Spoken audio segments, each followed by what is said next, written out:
Hello again. We have a Kyosho model here. It's the Lamborghini Countach 25th anniversary, which I believe was the last iteration of the Countach before it was taken over by the Diabolo.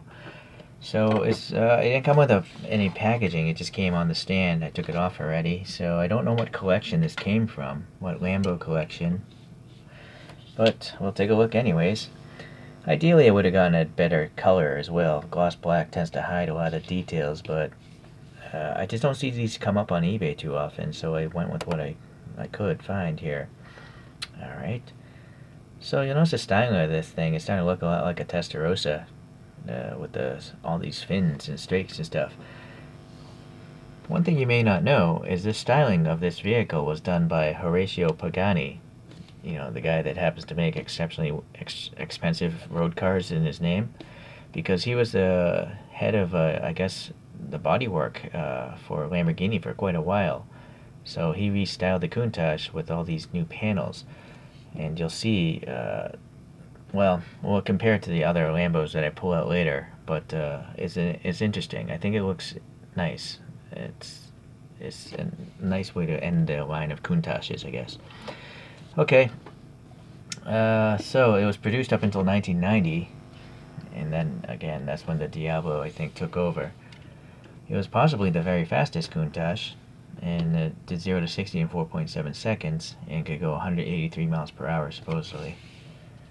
Alright, so let's get into the model here. You got some nice rounded tires, which look pretty close to the real photograph. They're not slab-sided. What doesn't really look like those photographs 100% is the wheels. The wheels have multiple, they're multi-piece. They have a perimeter of bolts, and I don't see those on these wheels.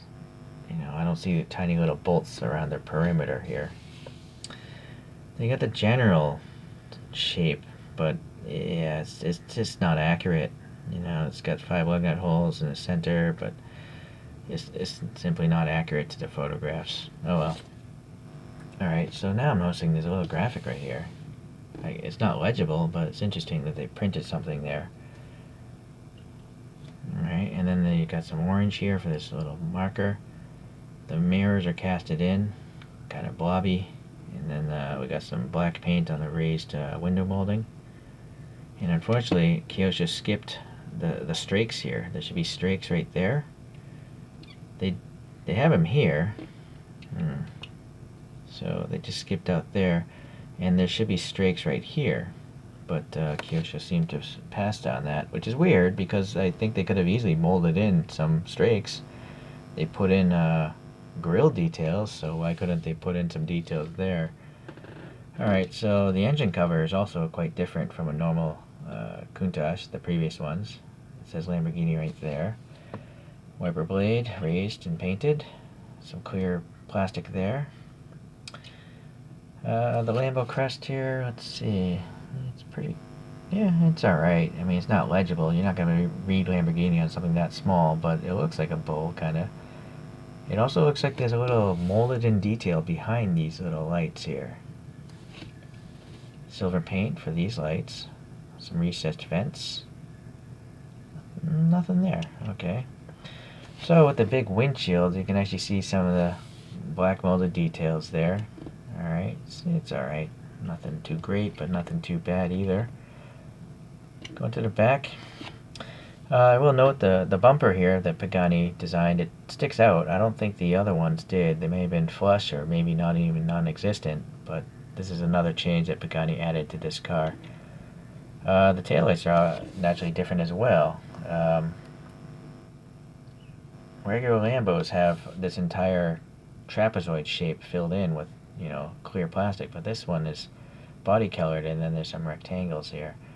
Seems to be silver paint, and then we got the red and the orange, very well separated actually. Would have been nice though if this was clear plastic and the silver was behind it. Alright, but it's nice to see some silver here on these exhaust tips, and there's a tiny little depression there. Some red here, I'm assuming those are reflectors. You see, look, there's a texture here. Why couldn't they simply have a texture up here and here? It's really strange. They're really lazy making this model, apparently. It's too bad. Bottom details, good enough. and it's riveted together, unfortunately, so fixing it or modding it won't be so easy. The tire treads do look nice. Really nice tread blocks there, really fine. And then obviously the tires are staggered in their size. It's nice to say what the car is. We just don't know when it was made. It's missing a year of copyright. It kind of rolls. Not like a Hot Wheels, but I like my cars to stay static. Alright, well, anyways, I want to complete my Lamborghini Countach collection, so that's why I got this thing. And I think it's pretty nice. I mean, usually Kyoshos tend to get paint rash, these older ones. Even the black ones. Red is the worst, but black might be the second worst color for Kyoshos. But I don't really see much of that paint rash going on. I don't know right there. Maybe it's there, or maybe that's a contaminant, but I actually lucked out a lot. I'm quite happy, because I've actually come used to just accepting old Kyoshos to have paint problems, but this one is pretty good. It's almost like new. Alright, well anyway, so that's cool. Let's get this up on the big spin thing, big spin machine. And there's a Lambo Countach meet behind. So you'll see, well, let me focus on this photo. This is one of the 25th anniversaries, because you can see the strakes are here, longitudinal, parallel to the length of the car. All the previous Lambos had strakes going this direction. It's quite different actually. So that's the big change, and then you got the strakes here on the side here and there, which they don't exist on the previous Countaches. Alright, so let's see if we can find that in the other Kyoshos. So here's the very first Lambo, I think, Countach, the LP400. So it's very plain and clean looking. Right? I kind of like it, without all the extra fender flares and extra bodywork. It's a very clean design. So, let's put that up there. I think I gotta back out a little bit. So this next one is a Countach Lp 500S. And so now it's got a rear wing. It's got the prototypical wheels that I always envision, the 5-hole pattern. Or that the first one had like a rectangular pattern. But yeah, see how it's got the vents here? Well, unfortunately it doesn't actually show them on the casting. But this casting does have, a little texture here. These vent details. So, and then obviously back here, again, you got the vent details. So I do feel that this black model kind of skimped out on the details. I think it'll all come together when I do the top view, but I figure I'll get these all out first. Alright, so the next one is called the LP5000S. I think actually this may have been the one before this black one. So now this model, it's got even better detail here in these ribs. Still got the ribs there. And then this one's got molded in side mirrors. Those other two don't. Oh boy, sorry.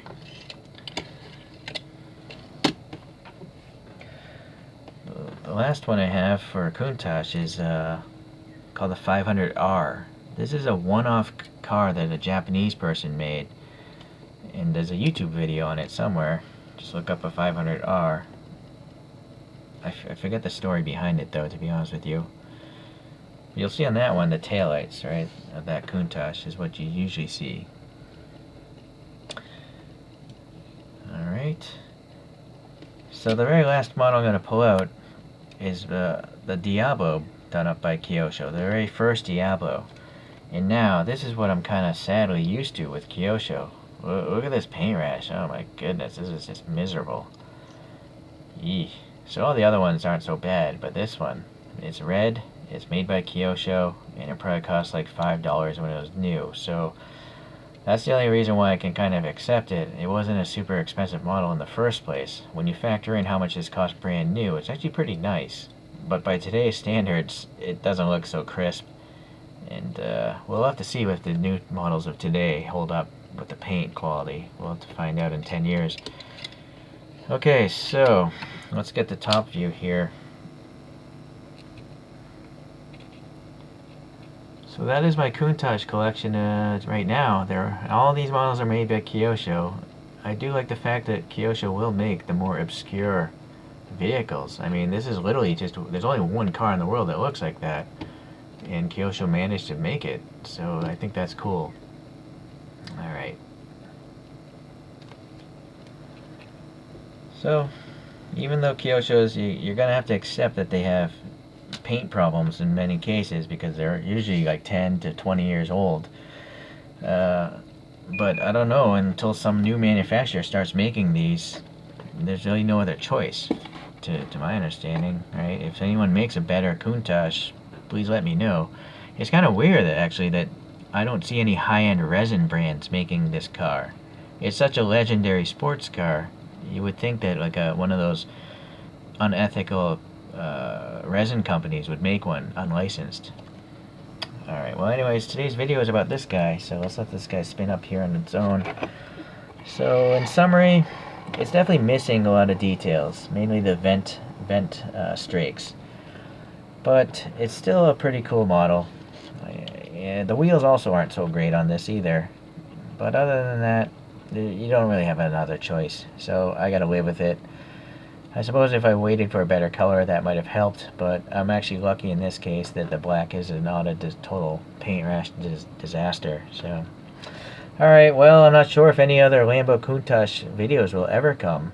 It's possible that Kyosho made even more than all these castings. I just don't know of it. So if you guys actually know of another Countach in 1/64 scale that doesn't look like these I showed, please let me know. I'd like to complete the collection. Alright, I'll see you around. Thank you.